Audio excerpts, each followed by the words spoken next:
নমস্কার সকল দর্শক বন্ধুদেরকে অনেক অনেক স্বাগত জানিয়ে শুরু করছি আজকের কল্পতরু লাইভ ফোন ইন অনুষ্ঠান। আজকের দিনটা সত্যি কল্পতরু, কারণ আজকের দিনটাতে আমরা এমন একজন মানুষকে আমরা পেয়ে থাকি। আপনাদের টিভির পর্দার ওপার থেকে যারা দেখছেন তারা প্রত্যেকেই জানেন ঠিক এই সময় যে মানুষটি আমাদের সকলের সামনে এসে আপনাদের সামনে এসে টিভি স্ক্রিনের পর্দায় ধরা দেন তিনি হচ্ছেন সুব্রত চক্রবর্তী।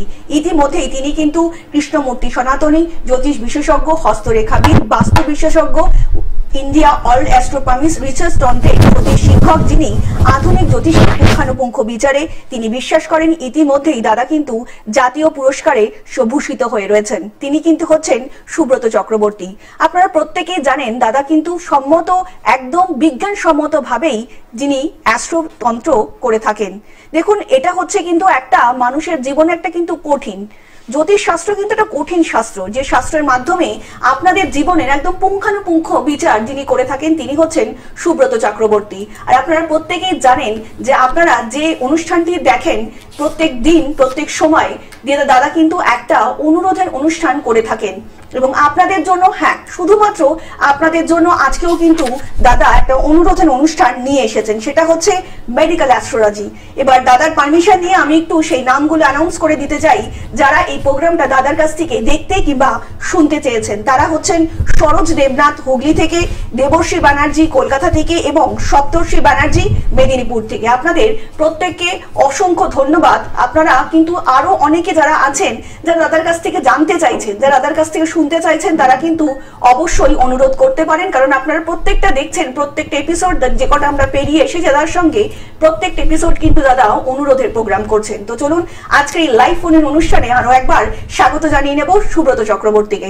দাদা অনেক অনেক স্বাগত আজকে লাইভ ফোনের অনুষ্ঠানে আপনাকে। নমস্কার, গ্লোব টিভির সকল দর্শক বন্ধুকে নমস্কার জানাচ্ছি। অনুষ্ঠান শুরুর প্রথমেই আমার পিতামাতাকে প্রণাম জানাই, মাতারার চরণে প্রণাম জানাই সমস্ত বয়োজ্যেষ্ঠ মানুষদের প্রতি যারা আমার অনুষ্ঠান নিয়মিত দেখে চলেছেন গ্লোব টিভিতে প্রত্যেক সোমবার দিন দুপুর 2:45 মিনিটে, প্রত্যেক বৃহস্পতিবার দিন দুপুর 2:35 মিনিটে, এছাড়া অন্য আরেকটি মিডিয়াতে লাইভ পেয়ে যাচ্ছেন প্রত্যেক রবিবার দিন দুপুর 2:45 মিনিটে। এই সুন্দর অনুষ্ঠানটা ঠিক আমার ক্যামেরার পেছনে অনেক টেকনিশিয়ান দাদা ভাইরা রয়েছেন যারা অত্যন্ত কষ্টের সাহায্যে কিন্তু আপনাদের অনুষ্ঠানগুলো মোবাইলে বাড়িতে পৌঁছে দিচ্ছেন। তো সেই সমস্ত টেকনিশিয়ান দাদা ভাইকে শুভেচ্ছা ভালোবাসা জানাই, গ্লোব টিভি কর্তৃপক্ষের শুভেচ্ছা জানাই এবং আমার সঙ্গে সঞ্চালনায় রয়েছেন দিদিকে অনেক শুভেচ্ছা জানাই। দর্শক বন্ধু, আপনারা প্রত্যেকেই জানেন আমার অনুষ্ঠান মানেই নতুন বিষয় এবং নতুন আলোচনা। অনুষ্ঠানের শুরুতেই দিদি বলে দিয়েছে আজকে আমাদের বিষয় হতে চলেছে মেডিকেল অ্যাস্ট্রোলজি। তো আমাদের এই মেডিকেল অ্যাস্ট্রোলজি নিয়ে যারা জানতে চেয়েছিলেন তাদের নামগুলো দিদি অলরেডি বলে দিয়েছেন।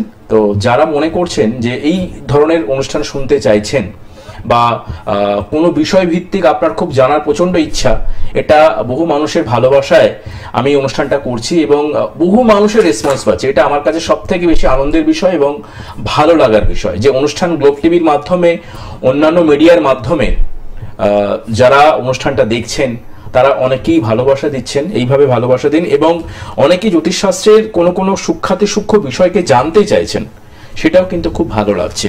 আজকে যারা মেডিকেল অ্যাস্ট্রোলজি, গতকালকেই আমি যখন একটা চ্যানেলে প্রোগ্রাম করছিলাম, যখন লাইভ ছিলাম, তো তখন এই সাবজেক্টটা নিয়ে ঠিক আলোচনা করেছিলাম এবং ঠিক এই আলোচনা করার পরই আমার হোয়াটসঅ্যাপে প্রায় 45 থেকে 46টা হোয়াটসঅ্যাপ কল আসে এবং সেখানে আলাদাভাবে কিন্তু মেসেজ আসে এবং আমার কাছে মেইল আসে এবং সেখানে তারা বলেন যে দাদা গতকালকে যেরকম একটা মিডিয়াতে আলোচনা করেছিলাম সপ্ত বিংশাস চক্র মেডিকেল অ্যাস্ট্রোলজির একটা গুরুত্বপূর্ণ পার্ট এবং যেটার মানে জ্যোতিষের ভাষায় কিছু নাম হয় না, মানে প্রাত্যহিকভাবে আপনারা কি জানেন শক্তি চক্র হিসাবে, মানে জ্যোতিষীরা আপনাদের এইভাবে বলতে পারেন যে শক্তি চক্র, কিন্তু তার আসল নাম হচ্ছে সপ্তবিংশাস চক্র, যেটাকে D24 চার্ট হিসাবে কিন্তু গণ্য করা হয়। এই সপ্তবিংশাস চার্ট বা শক্তি চক্রের এতটা গুরুত্বপূর্ণ ভূমিকা কিসের জন্য? মেডিকেল অ্যাস্ট্রোলজির জন্য। গতকাল যেরকম মিডিয়াতে আলোচনা করেছিলাম তারপরে কিন্তু ভুরি আমার কাছে হোয়াটসঅ্যাপ আসে, বিভিন্ন রকম মেসেজ আছে এবং আমার কাছে কিন্তু মেইল আসে অনেকগুলো, এবং তাদের মধ্যে আমি সিলেকশন করে আমি 3 জনের নাম ঘোষণা করলাম। আরো অনেকের নাম ছিল, সবার নাম হয়তো ঘোষণা করতে পারলাম না, মার্জনা করবেন। অবশ্যই আপনারা যেভাবে ভালোবাসা দিচ্ছেন সেভাবে দিন। তো কালকে যে মিডিয়াতে আলোচনা করেছিলেন এটা অনেকেরই ভালো লেগেছিল। দেখুন, বিষয়টা হচ্ছে কি না, বহু মানুষ নানা রকম শারীরিক সমস্যায় ভোগেন। কারো বাড়িতে কেউ গুরুজন স্থানীয় মানুষ রয়েছেন, যারা কিন্তু শারীরিক সমস্যা নেই এরকম কোনো ব্যক্তি নেই, শরীর আছে মানেই তার সমস্যা থাকবে, এটা প্রাকৃতিক নিয়ম। কিন্তু সেই শরীরশাস্ত্র বিষয় নিয়ে অনেকে কিন্তু নানা রকম সমস্যার সম্মুখীন হন, অনেকে নানা রকম হয়রানির শিকার হন, অনেকে ভুল চিকিৎসার শিকার হন, আবার অনেকে সঠিক চিকিৎসা না পেয়ে তিনি কিন্তু খুব অল্প বয়সেই প্রাণ হারান। আমরা অনেককে দেখেছি, আমাদের আত্মীয় পরিজন অনেকেই কিন্তু ভুল চিকিৎসার শিকার হয়েছেন, বা হয়তো তার চিকিৎসা সঠিক সময় ধরা যায়নি, বা কোনো দুরারোগ্য ব্যাধি তাকে আক্রান্ত তিনি হয়েছেন, কিন্তু আপনি চিকিৎসা করাচ্ছেন, তিনি কিন্তু সেই মতো সাড়া দিচ্ছেন না বা ভালো হয়ে উঠছেন না। মানে এই সমস্যা কিন্তু প্রতি ঘরে ঘরেই রয়েছে, প্রত্যেকটা বাড়িতেই রয়েছে, এবং রোগ জ্বালা নেই এরকম বাড়িতে কিন্তু বলা যায় না, তাই না? তো আজকে আলোচনা সেটা নিয়ে, খুব ইম্পর্টেন্ট একটা চার্ট, সপ্তবিংশাস চক্র, যেটাকে জ্যোতিষের ভাষায় বলা হয় শক্তি চক্র, এবং যার নাম্বারিংটা হচ্ছে D24। আপনি আপনার জ্যোতিষ বন্ধু যারা রয়েছেন তাদেরকে যদি এই বিষয়টাকে নিয়ে একটু আলোচনা করেন, দেখবেন তার ইম্পর্টেন্ট জায়গা হচ্ছে বুধ। বুধ আমাদের মেডিকেল অ্যাস্ট্রোলজি একটা গুরুত্বপূর্ণ গ্রহ, এবং সেই বুধের অবস্থান, অর্থাৎ বুধ কোন তত্ত্বের মধ্যে অবস্থান করছে, অর্থাৎ অগ্নি, পৃথ্বী, বায়ু এবং জল। অগ্নি, পৃথ্বী, বায়ু এবং জল, এই তত্ত্বগুলোর মধ্যে যদি বুধ অগ্নি তত্ত্বের মধ্যে অবস্থান করে কোনো জাতক এবং জাতিকার, তাকে সাধারণত কোনো রোগ জ্বালা ছুতে পারে না, ভুল কথা, ছোবে, কিন্তু তিনি কোনো বড় অসুখের সম্মুখীন হবেন না বা বড় কোনো দুরারোগ্য ব্যাধির শিকার হবেন না, যদি সপ্তবিংশাস চার্টে বুধ অগ্নি তত্ত্বে বা অগ্নি রাশিতে অবস্থান করে। বাদবাকি যখন বায়ুতত্ত্ব, পৃথ্বীতত্ত্ব এবং জলতত্ত্বের মধ্যে বুধ থাকে, তার ক্ষেত্রে কিন্তু সমস্যা ভ্যারিয়েন্ট নানা রকম ভাবে হতে পারে। সেটা কি হতে পারে, তার কি কম্বিনেশন রয়েছে, আলোচনায় আসবো। তার আগে কোনো বন্ধু এসে গেছে। একদম। নমস্কার, কে বলছেন? হ্যালো, নমস্কার। নমস্কার, বলুন কে বলছেন? নমস্কার দিদি ভাই, কেমন আছেন? সম্বন্ধে জানবেন? ভালো আছি দাদা, আপনি কেমন আছেন? আমিও ভালো আছি দিদি ভাই, বলুন। বলুন কার সম্বন্ধে জানবেন? ভাইয়ের সম্পর্কে একটু ভাইয়ের নামটা বলুন। ভাই অরিত্র দাস। অরিত্র। অরিত্র আচ্ছা, দাস। অরিত্রর জন্মসাল বলবেন? 28 ফেব্রুয়ারি 1997। 28 ফেব্রুয়ারি 1997। জন্ম সময় বলবেন? জন্ম সময়টা হচ্ছে সকাল 10:30। সকাল 10:30। জন্মস্থান? কলকাতা। কলকাতা। বলুন কি প্রশ্ন? কলকাতা। কাজবাজ নিয়ে একটু সমস্যা রয়েছে, প্রচন্ড ট্রাভেল চলছে, সেটা একটু জানতে চাই। আচ্ছা আচ্ছা, বেশ, বেশ, দাদা বেশ। বলছি, আপনি শুনতে থাকুন। আচ্ছা, ভাইয়ের জন্মবারটা কি শুক্রবার ছিল? হ্যাঁ দাদা, শুক্রবার ছিল। আচ্ছা, ওর লগ্ন হচ্ছে বৃষ লগ্ন, ওর রাশি হচ্ছে তুলা রাশি, এবং নক্ষত্র হচ্ছে সাথী নক্ষত্র, ষষ্ঠী কৃষ্ণপক্ষ তিথি ছিল, এবং ওর গণ হচ্ছে দেবগণ। এগুলো কি জানা ছিল? হ্যাঁ দাদা, জানা ছিল না। জানা ছিল না। ভাইয়ের একটা খুব সুন্দর যোগ রয়েছে, যেটাকে সূর্য সিদ্ধান্ত যোগ বলা হয়, যেটাকে বলা হয় ধ্রুব যোগ। আমি এর আগে ধ্রুব যোগ নিয়ে বহু আলোচনা করেছি। এই ধ্রুব যোগ যাদের থাকে, তাদের প্রথম জীবনে না খুব কষ্ট যায়।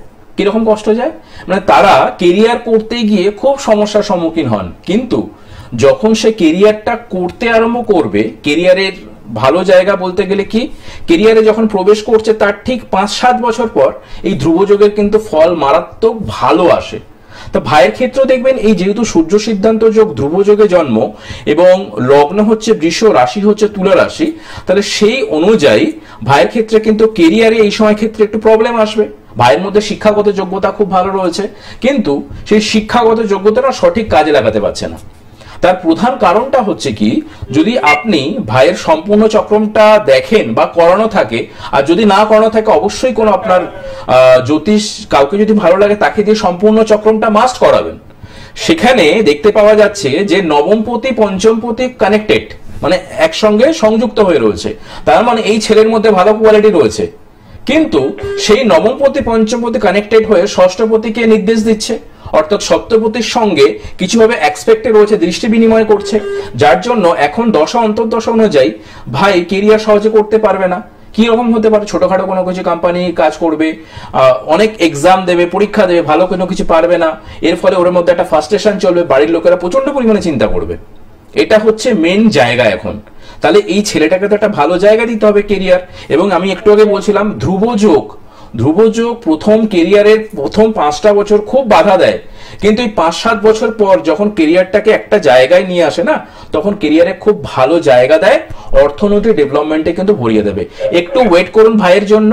আর যদি মনে করেন যে ভাইয়ের এই চাকরির জায়গাটাকে আরো ভালো করে ত্বরান্বিত করতে হবে, সম্পূর্ণ চক্রম মতে পঞ্চম পতির সঙ্গে নবম পতির সংযুক্তিকরণটা যেহেতু ষষ্ঠপতি কানেক্টিভিটি রয়েছে, তার একটা প্রতিকার যদি করে নিতে পারেন, তাহলে ভাই কিন্তু কেরিয়ারের জায়গায় ভালো জায়গা হবে। এবং যদি প্রতিকার নাও করেন, আপনাকে 4-5 বছর একটু ভাইয়ের জন্য ওয়েট করতে হবে। ধ্রুবযোগ এমনিই তার খেলা দেখাবে। ঠিক আছে? আর আরেকটু বিস্তারিত যদি জানতে চান, বলুন বলুন। হ্যাঁ, বলছি ভাই শরীর স্বাস্থ্যটাও ঠিক ভালো থাকছে না। আচ্ছা। আবার ভীষণ লাগছে একেবারে। না, শরীর স্বাস্থ্য নিয়ে আজকের আলোচনাটা রয়েছে। আমি একটু বলে দিই, যেহেতু আপনি যেগুলো শুরু করলেন, আমি বলে দিই, যেহেতু আমরা সপ্তবিংশাস চার্ট নিয়ে আজকে আলোচনা করছি। হ্যাঁ, আমি শুনছিলাম। হ্যাঁ, এবার এই ভাইয়ের চার্টটা নিয়ে একটু বলে দিই আমি। ভাইকে নিয়ে ভয় পাওয়ার কিছু নেই। ভাই, এই যে বুধ একটু আগে বলছিলাম না, যেহেতু বুধ অগ্নিতত্ত্বের মধ্যে থাকে, ভাইয়ের বুধ অগ্নিতত্ত্বের মধ্যে অবস্থান করছে, তার মানে ভাইয়ের ছোটখাটো কোনো কিছু বিষয় থাকবে। ভাইকে নিয়ে চিন্তার কোনো কিছু বিষয় নেই। ওর মধ্যে একটু ঠান্ডা লাগার ধাত থাকবে, পেটের সমস্যা থাকবে। তবে সেইগুলোকে একটু তুমি যদি পারো, মা বাবাকে একটু যদি বলতে পারো, বা ভাইকে বলতে পারো যে ও যদি একটু ব্যায়াম ট্যায়াম করে, রোজ এক্সারসাইজ করে, ঠিক আছে, এগুলো কিন্তু চলে যাবে। তবে বড় সড়ো কোনো কিছু রোগ হওয়ার চান্সেস নেই। তবে ওর একটু এই কফ, কোল্ড, ঠিক আছে, পেটের সমস্যা, একটু এনার্জির অভাব, এগুলো হবে। কিন্তু তুমি যদি পারো, অবশ্যই কিন্তু এই যে পঞ্চম পতির সঙ্গে নবম পতির সংযুক্তিকরণ, যেটা কিন্তু কেরিয়ার খুব ভালো গঠায়, মানে ভালো তৈরি করে দেয়। যেহেতু ষষ্ঠ কানেক্টিভিটি হয়ে রয়েছে, এই সময়টা একটু বাধা পাবে ভাই, এটাই তো হচ্ছে মেন। তো একটু যদি পারো না, সামান্য কিছু প্রতিকার রয়েছে, সামান্য একটু প্রতিকার যদি পারো, একটু ভাইকে সাথে করে নিয়ে বা মা বাবাকে সাথে করে নিয়ে এসে একটু যোগাযোগ করো, তাহলে ষষ্ঠপতির একটা ছোট্ট প্রতিকার, একদম ষষ্ঠপতি একটা সামান্য প্রতিকার করলেও কেরিয়ার করতে পারবে। আর যদি এখন নাও করতে পারো, একটু 4-5 বছর ওকে একটু সমস্যা নিয়ে ফার্স্টেশন হতে পারে, 4-5 বছর পর এমনি ও কেরিয়ারে দাঁড়িয়ে যাবে খুব ভালো। ঠিক আছে? ভালো থেকো, ভয় পাওয়ার কিচ্ছু নেই। ঠিক আছে? ওর চার্ট যথেষ্ট ডেভেলপমেন্ট, যথেষ্ট ভালো। ভাইকে বলবে যেন রেগুলার একটু এক্সারসাইজ করে। কারণ আমার মনে হয় এই যে সপ্তবিংশাস চার্ট নিয়ে আলোচনা করছি, এই সপ্তবিংশাস চার্টে এই ছেলেটির বুধ কিন্তু অগ্নিতত্ত্বের মধ্যে রয়েছে, এবং সেখানে এই বুধের সঙ্গে একাদশপতির সম্পর্ক যথেষ্ট ভালো, এবং সেই ডিগ্রি কিন্তু যথেষ্ট ভালো পজিশনে। তাহলে তার মধ্যে কিন্তু বড়সড় রোগ অসুখ আসবে না। এটা নিয়ে যখন আলোচনা করছি দিদি, একটা জিনিস সেটা বলে নি, ধরুন কারো ক্ষেত্রে দেখতে পাওয়া যায় খুব সুস্থ, কিন্তু হঠাৎ করে অসুস্থ হয়ে গেল এবং বড় রোগ আক্রান্ত হলো। হ্যাঁ দাদা, এটা কিন্তু খুব সার্টেন দেখা যায়, একদম সার্টেন দেখা যায় যে তিনি সুস্থ স্বাভাবিক ছিলেন, কিন্তু হঠাৎ কোনো কিছু একটা প্রবলেম দেখা দিল, কিন্তু সেটা খুব বড় আকার, মানে তিনি হয়তো সেটা কল্পনাও করতে পারেননি। বা আপনারাও এরকম কিন্তু অনেক ক্ষেত্রে দেখেছেন, বহু মানুষের ক্ষেত্রে। যদি দেখতে পাওয়া যায় যে সপ্তবিংশাস চার্টে বুধ কিছুভাবে জলজ রাশিতে অবস্থান করে, জলতত্ত্ব বা জলজ রাশির মতো অবস্থান করে, ঠিক আছে, তাহলে সেক্ষেত্রে এই সম্ভাবনাটা বেশি থাকে। এবং সেখান থেকে বুধ যদি কিছুভাবে একাদশপতির সঙ্গে সংযুক্তিকরণ করছে, সেই একাদশপতির ডিগ্রি যদি কিছুভাবে 10 ডিগ্রির নিচে অবস্থান করে, তাহলে সাডেনলি কোন পিরিয়ডটাই হতে পারে, দেখা গেল তার জন্ম কোনো দশাতে হয়েছে, মানে পার্টিকুলার যেটা তার চন্দ্র যে নক্ষত্র পাচ্ছে, ওটা তার নক্ষত্র অনুযায়ী সেই দশাটা তার হচ্ছে। সেই দশা অনুযায়ী যখন একাদশপতির ডিগ্রির নাক্ষত্রিক সংযোগ যখনই আসবে, মানে তার মহাদশা অন্তর্দশা শুরু হবে, তখনই কিন্তু তার কিন্তু প্রবলেমটা ক্রিয়েট হবে। কিন্তু তিনি কিন্তু হঠাৎ অসুস্থ হবেন, সেখানে ডিগ্রির একটা প্রবলেম থাকে। এবং এখানে আরেকটা কম্বিনেশন থাকে, যদি একাদশপতি কিছুভাবে অষ্টমকে কানেক্টিভিটি করছে বা অষ্টম ভাবকে দৃষ্টি দিচ্ছে বুধের সাথে, এই কানেক্টিভিটি কিন্তু অনেক সময় হঠাৎ অসুখ নিয়ে আসতে পারে। আমরা অনেক ক্ষেত্রে দেখতে পাওয়া যায় আমাদের পরিবারের বা আমাদের আশেপাশে, হঠাৎ আপনি মানুষটাকে সুস্থ দেখছিলেন, আমি দুদিন আগে দেখলাম মানুষটা সুস্থ, হেঁটে চলে গেলেন বা বাজারে গেলেন, আপনি দেখেছেন, তার খবর যখন শুনলেন যে তিনি হঠাৎ একটা দুরারোগ্য কোনো ব্যাধিতে আক্রান্ত হয়েছে, আপনার মধ্যেও কিন্তু একটা ভয় ভীতি তৈরি হলো। তাহলে আমরা যদি আগাম সেই বিষয়গুলোকে মেডিকেল অ্যাস্ট্রোলজি দিয়ে জানতে পারি, তাহলে আমরা অনেকটাই অ্যালার্ট হতে পারি। এবং এখানে একটা বিশেষ কথা আমি বলে দিই, মেডিকেল অ্যাস্ট্রোলজি আপনাকে কিন্তু একটা ভালো দিশা দেখাতে পারে, এবং তারপর যদি আপনি ডাক্তারি পরামর্শ গ্রহণ করেন, তাহলে কিন্তু আপনি বা তার বিনিময়ে যদি কিছু টেস্ট করেন, কারণ আমরা এখান থেকে কিছু নির্দেশ পাই। যেমন ধরুন কিছু ক্ষেত্রে দেখা যায় যে বুধ জলতত্ত্বের মধ্যে রয়েছে, একাদশপতি নিচস্থ অবস্থাতে রয়েছে, তার ডিগ্রি নিচস্থ অবস্থাতে রয়েছে, বা অষ্টমপতি কানেক্টিভিটি। যদি সেখানে রবি কানেক্টিভিটি প্রবলেম হয় বা রবির সাথে বুধের সম্পর্ক ডিগ্রির কিছু কিছু, আমরা সাধারণত জানি বুধ কিন্তু কম্বাস্ট প্ল্যানেট রবির দ্বারা, তাহলে সেক্ষেত্রে রবি সেখানে যদি অশুভ অবস্থাতে থাকে কারো জন্মছকে, তার মানে তার ব্রেনের সমস্যা বা নার্ভজনিত সমস্যা বা নিউরোলজিক্যাল কোনো সমস্যা কিন্তু আসবেই আসবে। আপনি এটা মিলিয়ে নেবেন। কারো ক্ষেত্রে যদি দেখতে পাওয়া যায় এই অবস্থাতে মানে সেম কানেকশন, সেখানে বৃহস্পতির সাথে বুধের সম্পর্ক অশুভ অবস্থাতে রয়েছে, বা সপ্তবিংশাস চ্যাটে বৃহস্পতি কিছুভাবে চতুর্থ ভাবের সঙ্গে সংযুক্তিকরণ ঘটে, সেখানে দ্বিতীয় পতিকে দৃষ্টি প্রদান করছে, তার মানে সেই জাতক জাতিকার কিন্তু হার্ট ওরিয়েন্টেড কোনো প্রবলেম আসবেই আসবে। এটা আপনি অবধারিত হবেই, এবং এরকম ঘটনা ঘটেছে। তাহলে আমরা সেখান থেকে তার ইন্ডিকেশনটা দিতে পারি, এবং তার পরবর্তী পদক্ষেপটা আপনাকে গ্রহণ করতে হবে ডাক্তার বাবুর পরামর্শ। আমি সবসময় মনে করি আমি একজন জ্যোতিষী হয়ে যে আপনার সমস্ত ভাগ্যের জায়গা বলে দিলাম এবং তার জন্য তার প্রতিকার করিয়ে দিলাম আপনার হার্ট ভালো হয়ে যাবে না, কারণ আমি কিন্তু মেডিকেলের উপরে নয়। তাহলে অবশ্যই আমি আপনাকে একটা নির্দেশ দেখাতে পারি, জ্যোতিষ আপনাকে নির্দেশ দেখাতে পারে, পরবর্তী পদক্ষেপটা আপনার কিন্তু হবে কোন চিকিৎসকের পরামর্শ গ্রহণ করে তার টেস্টগুলোকে করা, এবং তার পরবর্তী চিকিৎসাগুলোকে যদি আপনি তার আগে করে নিতে পারেন, অবশ্যই কিন্তু যেটা হবার কথা ছিল সেটা কিন্তু হবে না। এরকম বহু ঘটনা আমার কাছে এসছে, এবং আমার কাছে গতকালকে একটা হোয়াটসঅ্যাপ যখন লাইভ ফোন আমি অনুষ্ঠান করছিলাম, আমি তাকে বলেছিলাম যে বৃহস্পতি কিছুভাবে মেলেপিক রয়েছে, বৃহস্পতি দ্বিতীয় পতিকে সংযুক্তিকরণ করে রয়েছে, এবং বুধের সাথে বৃহস্পতির সম্পর্ক কিছুভাবে 10 ডিগ্রির একটা গ্যাপ তৈরি হচ্ছে। আমি তাদের বলেছিলাম যে হার্টের সমস্যা কিন্তু আসবেই। পরবর্তী ক্ষেত্রে তিনি আমাকে কিছুদিন পরে ফোন করে জানান যে হ্যাঁ, তার হার্টের কোনো সমস্যা কিন্তু তৈরি হয়েছে, বাট সেটা মেজর কিছু ইস্যু নয়। ডাক্তারবাবু বলেছেন মেডিসিন দ্বারা কিন্তু এটা ঠিক করা যাবে, বাট এটা আপনি প্রি কাউন্সিলিং করাচ্ছেন বলে, আগে থেকে কাউন্সিলিং করাচ্ছেন বলে এটা কোনো বড় ক্ষতির সম্ভাবনা হয়নি। তার মানে আমরা এখান থেকে নির্দেশ দিতে পারি আপনাকে একটা ভালো জায়গায়, সেখান থেকে কিন্তু আপনি চিকিৎসকের পরামর্শ নিয়ে আপনি অনেকটা ভালো থাকতে পারেন। এই অনুষ্ঠানটা করার উদ্দেশ্যটা একটাই, যে আপনারা জ্যোতিষের কাছে যান, কিন্তু আলটিমেটলি গিয়ে আপনাকে ওই দোষের মধ্যে ফেলে দেয়, তন্ত্রের মধ্যে ফেলে দেয়। কিন্তু আমরা এই যে সূক্ষ্মাতি সূক্ষ্ম চার্টগুলোকে নিয়ে কেন আলোচনা করব না? আমরা কেন জানবো না যে আমাদের D1 থেকে D50 পর্যন্ত চার্টগুলো রয়েছে সেগুলোর কেন বিন্যাস হবে না? অর্থাৎ D24 চার্ট, সপ্তবিংশাস চার্ট, যেটাকে শক্তি চার্ট বলা হয়, যেটা আমাদের মেডিকেল অ্যাস্ট্রোলজি হিসাবে প্রাধান্য পায়, যে বিষয়টা কিন্তু কখনো কেউ মিডিয়াতে আলোচনা করেনি, এবং করে মানে এটা নিয়ে আমি কখনো শুনিও নি, কারণ এই জায়গাগুলোকে আপনাদের সামনে কিন্তু তুলে ধরা হচ্ছে না। তাই আপনারা অবশ্যই এই বিষয়গুলোকে অবগত হন, সেই মতো আপনি তার কাউন্সিলিং করুন এবং চিকিৎসকের পরামর্শ নিন। আপনি দেখবেন অনেক সুস্থভাবে দীর্ঘদিন কিন্তু বেঁচে থাকতে পারবেন। হ্যাঁ, নমস্কার, কে বলছেন? হ্যাঁ বলুন কাঞ্চন বাবু, কার সম্বন্ধে জানবেন? হ্যাঁ, নামটা বলবেন একটু। আচ্ছা, জুয়ের জন্ম তারিখ বলবেন।